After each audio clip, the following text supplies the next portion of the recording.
ఎలాంటి అనారోగ్య సమస్యలకైనా సిమ్టమ్స్ కాదు రూట్ కాజ్ ని సరిచేయటం సెల్ హెల్త్ క్లినిక్ ప్రత్యేకత. హాయ్ హలో నమస్తే, welcome back to our channel. నేను మీ వైషు.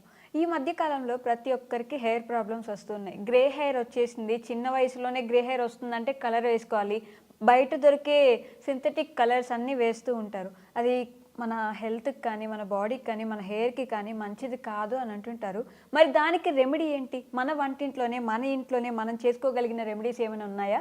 ఈ విషయం గురించి మాట్లాడడానికి ఈరోజు నాతో పాటు వంటింటి వైద్యానికి కేర్ ఆఫ్ అడ్రస్గా ఉన్న మన చిట్టిబొట్ల మధుసూదన శర్మ గారు ఉన్నారు. సార్తో మాట్లాడదాం. Hello sir. హలో మా. నమస్తే. నమస్తే. బాగున్నారా? బాగున్నానమ్మా, మీరు ఎలా ఉన్నారు? చాలా బాగున్నాను సార్. సో 10th క్లాస్ పిల్లల నుంచే ఈ మధ్యకాలంలో గ్రే హెయిర్ వచ్చేయడం, జుట్టు ఊడిపోవడం, చిన్నప్పటి నుంచే జుట్టు మొత్తం పల్చగా అయిపోవడం, తెల్ల జుట్టు అయితే ఇంకా జుట్టు మొత్తం అదే ఉండి కనిపిస్తుందని సింథటిక్గా మనకి ఏదో కలర్స్ 2 నిమిషాల్లో బ్లాక్ అయిపోతుంది జుట్టు అని చెప్పేసి కలర్స్ అమ్మేస్తూ ఉంటారు. అవి వాడేసుకుంటూ ఉంటాం. అది మంచిది కాదు అంటుంటారు. మరి వంటింట్లోనే మన ఇంట్లో మనం చేసుకోదగిన రెమెడీస్ ఏమైనా ఉంటే చెప్తారా మాకు ఈరోజు? అంటే కోటున్నాయమ్మా. ఓకే. ఒకటి కాదు, కొన్ని వందలు వేలు దొరుకుతాయమ్మా. ఏమంటే వాటి మీద సదవగాహన కలిగి ఉండి వాటిని చక్కగా సద్వినియోగం చేసుకున్నట్లయితే ఎలాంటి సైడ్ ఎఫెక్ట్స్ లేకుండా అన్ని సైడ్ బెనిఫిట్స్తోనే క్షేమదాయకంగా ఆ సమస్య నుంచి బయటపడచ్చు. మీరు ఈ ప్రశ్న అడిగేసరికి చాలామంది నన్ను గమనిస్తుంటారు. సో మరి సారు హెయిర్స్ ఏదైనా బ్లాక్ చేసుకోవచ్చు కదా, హెయిర్స్ మంచి మెడిసిన్ వాడుకోవచ్చు కదా, హెయిర్ ఫాలింగ్ అయిపోయింది కదా, బాడీ హెడ్ వచ్చింది కదా అని చెప్పేసి జనరల్గా అమ్మా లోక భిన్నరుచి అని చెప్పేసి. సో సర్వసాధారణంగా దానికోసం అని చెప్పేసి అలాంటి వాళ్ళ క్లారిఫికేషన్ కోసం అని చెప్పేసి 2 మాటలు చెప్పేసి జస్ట్ మీరు అడిగిన టాపిక్లోకి వచ్చేస్తాను. సో కొంతమందిలో అనువంశికంగా మరి దాదాపు 40 సంవత్సరాలు 50 సంవత్సరాలు ఆ పై వయసు వచ్చే కొద్దీ క్రమక్రమంగా హెయిర్స్ ఫాల్ అవ్వడం జరుగుతుంటుంది. అది నాణానికి ఒకవైపు. రెండోది ఏంటంటే దానికి తోడు వయోధర్మంలో భాగంగా, జీవధర్మంలో భాగంగా కొన్ని ఇతర కారణాల రీత్యా వెంట్రుకలు తెల్లబడడం కూడా జరుగుతుంటుంది. కరెక్ట్. సో చిన్నపిల్లలలో చిన్న వయసు వాళ్లకు వెంట్రుకలు తెల్లబడితే అది అనారోగ్యం అని చెప్పుకోవచ్చు. కానీ మరి పెద్ద వయసు వాళ్లకు వెంట్రుకలు తెల్లబడడం అనేది అనారోగ్యం కాదు, ఒక సౌందర్యానికి సంబంధించిన ఇబ్బంది. అది సహజ ధర్మాలు, అవన్నీ దేహధర్మాలు. ఇప్పుడు ఒక వయసు వచ్చిన తర్వాత కంటికి సంబంధించినవి, చెవుకు సంబంధించినటువంటి, మెదడుకు సంబంధించిన సమస్యలు వస్తుంటాయి, కీళ్ళ నొప్పులకు సంబంధించిన సమస్యలు ఇలాంటివి వస్తుంటాయి కదమ్మా. సో నిద్ర సరిగా ఇట్లా వయసు వచ్చే కొద్దీ ఉన్న సమస్యల్లో భాగంగా దేహధర్మాల్లో భాగంగా వెంట్రుకలు కూడా తెల్లబడడం అనేది 100% మందిలో జరుగుతుంటుందమ్మా. అది ఎవరు మినహాయింపు కాదు, ఆడవాళ్ళు కానీ మగవాళ్ళు కానీ. సో నాకు పరిస్థితి వచ్చేసరికి నేను దీనికోసం అని చెప్పేసి చిన్నప్పటి నుంచి కూడా ప్రత్యేక శ్రద్ధ తీసుకున్న పద్ధతి లేదు. మా ఫ్యామిలీలో కూడా బాల్డ్ హెడ్ ఉంది, ప్లస్ సరే 50 సంవత్సరాలు ఇంచుమించు వచ్చినప్పటి నుంచి వైట్ హెయిర్ రావడం జరిగిందమ్మా. నేను దీనికోసం అని చెప్పేసి పెద్దగా హెయిర్ డైస్ వాడుకోవడం కానీ, లేకపోతే ఏదైనా న్యాచురల్ రెమెడీస్ వాడుకోవడం కానీ స్పెషల్ కేర్ తీసుకోలేదమ్మా. నాకు అవసరం లేదు, వాటి మీద ఆకాంక్ష లేదు, అభిప్రాయం కూడా లేదమ్మా, ఆసక్తి కూడా లేదు. సో గత 30-40 సంవత్సరాల నుంచి ఎంతోమందికి ఇప్పుడు నేను చెప్పినటువంటి రెమెడీస్ చాలా చక్కగా ఉపయోగకరం అవడం చేత మీరు మంచి ప్రశ్న అడిగారు కాబట్టి సదభిప్రాయంతో అందరికి ఉపయోగపడుతున్నటువంటి సదుద్దేశంతోనే రెమెడీ చెప్తున్నానమ్మా. ఇది వేలాది రూపాయలు, లక్షలాది రూపాయలు కాదు, సైడ్ ఎఫెక్ట్స్ ఉండవు, ప్రయత్నం చేయడంలో తప్పు లేదు. దీనికోసం అని చెప్పేసి ఎందుకంటే ఈ రోజుల్లో ఏంటంటే కామెంట్స్ రూపంలో ఫస్ట్ ఉన్న కొంచెం నెగిటివ్ కామెంట్స్ వచ్చేసరికి మంచి వీడియో మిస్ అయిపోయి చాలామంది కూడా ఇలాంటి ఫార్ములాస్ మిస్ అవుతారు. ఆవేదనతోనే 2 మాటలు చెప్పడం జరుగుతుంది. కాబట్టి అంటే ఇష్టమైనటువంటి వాళ్ళు వాడుకోవచ్చు, లేనటువంటి వాళ్ళు స్కిప్ చేయొచ్చు, దాని అవసరం లేదు. పైపూత మంది ఇప్పుడు మనం చెప్పుకోబోయేది కూడా. సో ఇప్పుడు చెప్పుకోబోయేటువంటి ఔషధాల గురించి కూడా మరి ఈ రోజుల్లో గూగుల్ సెర్చ్లో చూస్తే ఇప్పుడు మనం చెప్పుకోయేటువంటి ఔషధ గుణాలు కూడా తెలుస్తాయమ్మా. చదువుకున్నటువంటి వాళ్ళు చాలామంది ఉన్నారు కాబట్టి గూగుల్లో సెర్చ్లు చేస్తే మరి మనం చెప్పుకునేటువంటి ఔషధాలకు నిజంగా వెంట్రుకల కలర్ను మార్చేటువంటి గుణం ఉందా లేదని కూడా తెలుస్తుందమ్మా. సో కావాల్సినటువంటి వాళ్ళు కూడా చూసుకోవచ్చమ్మా. సో ఇవన్నీ చెప్పడం వల్ల ఏమంటే అందరూ ఈ యొక్క వీడియోను సద్వినియోగం చేసుకొని చక్కగా లబ్ధి పొందుతారనేటువంటి ఆ ఆవేదనతో చెప్తానమ్మా. అంత తప్ప రెండోది ఏం లేదు. ఒకటి వేలాది రూపాయలు కాదు, లక్షలాది రూపాయలు కాదు, దీనికోసం అని చెప్పేసి ఇంటిలో ఎవరింట్లో వాళ్ళు తయారు చేసుకునేటువంటి ఔషధమే. సో కాబట్టి ఏమంటే ఆ నెగిటివ్ కామెంట్స్ రావడం వల్ల మంచి వీడియో మిస్ అవుతుంది అని చెప్పేసి ఉద్దేశంతో చెప్పడం జరుగుతుందమ్మా. సో మెయిన్ టాపిక్ వస్తానమ్మా. యాక్చువల్గా ఏంటంటేమ్మా, చిన్న వయసులోనే వెంట్రుకలు తెల్లబోయడం అనేటువంటిది ఒక అనారోగ్య సూచన. ఈ రోజుల్లో మరి మానసిక ఒత్తిడి వల్ల కానీ, లేకపోతే పోషకాహార లోపం వల్ల కానీ, లేకపోతే సరిగ్గా నిద్ర లేకపోవడం చేత కానీ, వాతావరణ కాలుష్యం చేత కానీ, ఇలాంటి అనేక రకాల కారణాల చేత వెంట్రుకలు మరి తెల్లబడడం చిన్న వయసులోనే జరుగుతుంది. దీనికి తోడు షాంపూల వాడకం విపరీతంగా విచ్చలవిడిగా జరుగుతుంది.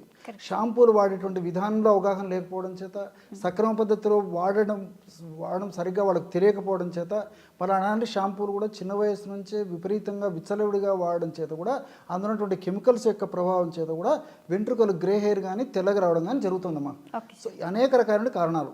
ఇప్పుడు పోషకాహార లోపం అనేసరికి పూర్వకాలం అయితే ఆహార పదార్థం తక్కువ ఉన్నప్పటికీ పోషకతుల్యమైన ఆహారం మన పెద్దలు తీసుకునేవాళ్ళు. ఈ రోజుల్లో ఆహార పదార్థాలు పెరిగిపోయాయి, రుచులు పెరిగిపోయాయి, ఐటమ్స్ పెరిగిపోయాయి, ఆర్థిక స్థితిగతులు మెరుగుపడిపోయాయి. కానీ ఫాస్ట్ ఫుడ్స్, జంక్ ఫుడ్ ఇలాంటి ఫుడ్డే తీసుకుంటున్నాం తప్ప అవి ఏమాత్రం మన ఆరోగ్యానికి ఏమాత్రం ఉపయోగపడవు. మనం తీసుకునే ఆహార పదార్థాల్లో దాదాపు 60-70% waste food, junk food. Junk అంటే వేస్ట్ అని, కడుపు నింపుకోవడానికి కానీ ఆరోగ్యం కోసం మాత్రం ఆహారం లేదు. సో దానివల్లనే చిన్న వయసులో ఈ సమస్య కలుగుతుంది. మిగతా కారణాలు కూడా విటమిన్ డి లోపం కూడా వన్ ఆఫ్ ద రీజన్ అమ్మా. సో సూర్యభగవానుడు ప్రత్యక్షంగా దర్శనమిస్తూ నా ఆశీర్వాదాన్ని తీసుకోమని చెప్పేసి ఆయన మనం అనుగ్రహించడానికి రెడీ ఉన్నప్పటికీ ఆయన ఆశీర్వాదాన్ని పొందలేకపోవడం కూడా మనం చేసుకున్నటువంటి దురదృష్టం. ఎన్నో దేశాల వాళ్ళు మరి పాపం సూర్యకాంతి లేకపోయి ఆ సముద్రాల ఒడ్డున ఇక్కడ ఉండి కూడా ఎండలను తీసుకునే పరిస్థితి ఉందమ్మా. కానీ మనకు భగవంతుడు మనకు ప్రత్యక్షం అవుతున్నప్పటికీ మనం తీసుకోలేకపోతున్నాము. సో ఇలాంటి అనేక రకాల కారణాల వల్ల ఈ చిన్న వయసు నుంచే వెంట్రుకలు తెల్లబడము. మరి చిన్న వయసు నుంచే వెంట్రుకలు తెల్లబడడం వల్ల వాళ్ళ మానసికంగా న్యూనతాభావానికి కూడా గురవుతారు. Face is the index of the mind అన్నట్లు ఒకసారి మనిషిని చూసినప్పుడు సర్వసాధారణంగా ఆ తల భాగానికి కూడా మన కళ్ళు దృష్టి పోతుంది. న్యాచురల్ ఆబ్వియస్ అండి. సో చూసినప్పుడు ఇతరులు ఏమన్నా అనుకుంటారనేటువంటి ఉద్దేశంతో వాళ్ళు కొంచెం మానసికంగా కూడా ఫీల్ అయిపోయి 10 మందిలోకి వెళ్ళాలన్నా చాలా సంకోచపడేటువంటి పరిస్థితి కూడా ఏర్పడుతుంది. ఎగ్జాక్ట్లీ అమ్మా. ముఖ్యంగా వివాహం కావాల్సినటువంటి యువకుల విషయం మరీ చెప్పనక్కర్లేదమ్మా. వాళ్ళు చాలా కుంగిపోతుంటారు మా పాపం. సో వీటన్నిటి నేపథ్యంలో మనం ప్రకృతి ప్రసాదించినటువంటి ఔషధాలపైన అవగాహన కలిగి వాటిని సద్వినియోగం చేసుకున్నట్లయితే ఇలాంటి సైడ్ ఎఫెక్ట్స్ ఉండవు, అన్ని సైడ్ బెనిఫిట్స్ ఉంటాయమ్మా. ఇప్పుడు for example synthetic hair dyes వాడుకున్నాం అనుకోండి, చిటిక వేసినట్లు వెంటనే వెంట్రుకలు నల్లబడతాయి. అక్కడికే పోలేదు కదమ్మా. ఎక్కువ రోజుల పాటు వాడుకోవడం వల్ల మరి చర్మానికి సంబంధించినటువంటి సమస్యలు, ముఖ్యంగా అలర్జీ సమస్యలు, కొంతమందిలో అయితే నల్ల మచ్చలు ఫేస్ మీద, బాడీ మీద వచ్చే పరిస్థితి ఉంటుంది. కొంతమందికి తెల్ల మచ్చలు వచ్చేటువంటి పరిస్థితి ఏర్పడుతుంది. కొంతమందికి అలర్జీ వచ్చేటువంటి పరిస్థితి ఏర్పడుతుంది. ఈ విధంగా రకరకాల సైడ్ ఎఫెక్ట్స్ చాలా మందిలో వస్తుంటాయమ్మా. అంతేకాకుండా కొంతమందికి ఊపిరితిత్తుల అలర్జీ ఉన్నటువంటి వాళ్ళలో అయితే ఈ డై వేసుకోవడం వల్ల ఈ ఊపిరితిత్తుల అలర్జీ కూడా పెరిగిపోతుందమ్మా. ఆయాసం రావడము, దగ్గు రావడము, ఇలాంటి సందర్భాలు కూడా మేము మా దైనందిన జీవితంలో పేషెంట్లను చూస్తుంటామమ్మా. సో కాబట్టి సేఫ్టీ మనకేంటంటే సేఫ్టీ మెజర్స్ని ఆలోచన చేసి వాటిని వాడుకోవడం మంచిది. సో ఇప్పుడు నేను చెప్పబోయేటువంటి ఔషధం నీకు చెప్తుంటే చాలా మంది ఏం చేస్తారంటే మరి పర్మనెంట్గా ఈ మనకు బ్లాక్ హెయిర్ అవుతుంది అని చెప్పేసి కూడా చాలా మంది సందేహం వస్తుంటుంది. మీకు కూడా సందేహం వచ్చిండొచ్చు. కాబట్టి ఈ పైపూత మందులు తాత్కాలికమేమ్మా. ఇంటర్నల్ ప్రాబ్లం ఉన్నప్పుడు ఇంటర్నల్గా రెక్టిఫై చేస్తే అది ఒక సమస్య పూర్తిగా తగ్గిపోతుంది. కానీ లేకపోతే ఇప్పుడు హెయిర్ డైస్ బదులు ఇది వాడుకుంటున్నాము, సేఫ్టీ. సో ఔషధాన్ని ఎలా తయారు చేసుకోవాలంటే అన్ని సింపుల్ అమ్మా, చెప్తాను చూడండి. ఒక 60 ml నువ్వుల నూనె తీసుకోవాలి. ఒక పాత్రలో 60 ml నువ్వుల నూనె తీసుకొని ఆ 60 ml నువ్వుల నూనెలో 1 to 2 టీ స్పూన్స్ పటిక పొడి కలిపేసేయాలమ్మా. పటికనే ఆలం అనేటువంటి పేరుతో పిలుస్తుంటారు. మనకు మార్కెట్లో దొరుకుతుందమ్మా. పటిక గడ్డలు దొరుకుతాయి. ఆ గడ్డలు తెచ్చుకొని మిక్సీలో వేసేస్తే ఈజీగా పౌడర్ అయిపోతుంది. ఆ యొక్క పటిక పొడి ఒక 2 టీ స్పూన్లు కలిపేసేయాలి. అట్లే ఉసిరిక పొడి ఒక 2 టీ స్పూన్లు కలుపుకోవాలి. అంటే ఒక 20 గ్రామ్, ఒక 10 గ్రామ్స్, 2 టీ స్పూన్ అంటే 10 to 20 గ్రామ్స్ కలుపుకోవచ్చు. 10 గ్రామ్స్ మ్యాక్సిమం 20 గ్రామ్స్ కలుపుకోవచ్చు. అదేవిధంగా కలవంజి పౌడర్ 10 గ్రామ్స్. ఇన్ జనరల్గా ఎక్కువ మంది పేషెంట్ సజెస్ట్ చేసేది ఏంటంటే కలంజి పౌడర్ 20 గ్రామ్స్, ఉసిరిక పొడి 20 గ్రామ్స్, అట్లే పటిక పొడి 5 to 10 గ్రామ్స్ కలుపమని చెప్తుంటానమ్మా. సో పరిస్థితిని బట్టి ఆ యొక్క అవసరాన్ని బట్టి కలుపుకోవచ్చమ్మా. కాస్త ఏదైనా ఔషధం గట్టి పెడితే కొంచెం ఆయిల్ ఎక్కువ వేసుకుంటే సరిపోతుందమ్మా. సో పరిస్థితిని బట్టి, ఎందుకంటే కలవంజి అనేది నల్లగా ఉంటుంది, అందులో ఆయిల్ శాతం ఉంటుందమ్మా. మనం మిక్సీలో వేసి పౌడర్ చేసినప్పుడు ఆ కలవంజిలో ఉన్నటువంటి ఈ యొక్క ఆయిల్ శాతం తగ్గినప్పుడు పౌడరు కొద్దిగా వేసినప్పటికీ గడ్డలాగా అయిపోతుంది అనమాట మనం ఔషధం తయారు చేసినప్పుడు. అలాంటప్పుడు ఆయిల్ ఎక్కువ వేయాల్సి వస్తుంది. కాబట్టి రేషియో అప్రాక్సిమేట్ ఈ పద్ధతిలో తయారు చేసుకుంటే సరిపోతుంది. ఈ పదార్థాలన్నీ బాగా కలపడం వల్ల బ్రహ్మాండమైనటువంటి ఈ తలకు సంబంధించినటువంటి హెయిర్ డై తయారైపోతుంది. ఈ విధంగా తయారు చేసుకొని ఉదయం పూటమా మొత్తం ఆ యొక్క డైని ఆ మెడిసిన్ మొత్తం అప్లై చేసేయాలి. మొత్తం స్కాల్ప్ భాగంలో, తర్వాత హెయిర్స్ కంతా అప్లై చేసేయాలమ్మా. ఆడవాళ్ళకి మరి హెయిర్స్ ఎక్కువ ఉంటాయి కాబట్టి నేను చెప్పినటువంటి పద్ధతిలో ఔషధాన్ని ఎక్కువ ప్రమాణంలో తయారు చేసుకొని వాడుకోవాలి. కాబట్టి మరి మగవాళ్ళకి తక్కువ ఉంటాయి కాబట్టి ఇది సరిపోతుంది. ఆడవాళ్ళు ఇంకా ఇదే రేషియోలో ఎక్కువ తయారు చేసుకుంటే సరిపోతుంది. సో ఈ విధంగా తలకంతా అప్లై చేసేసి ఒక 1 అవర్ 2 అవర్స్ ఉన్న తర్వాత జస్ట్ ప్లెయిన్ వాటర్తో కడిగేసేయాలమ్మా. నెక్స్ట్ డే మైల్డ్ షాంపూతో స్నానం చేసేయాలి, గోరువెచ్చని నీళ్ళతో స్నానం చేయాలి. ఈ విధంగా సమస్య తీవ్రంగా ఉంటే వారంలో 2 సార్లు వాడుకోవచ్చుమా.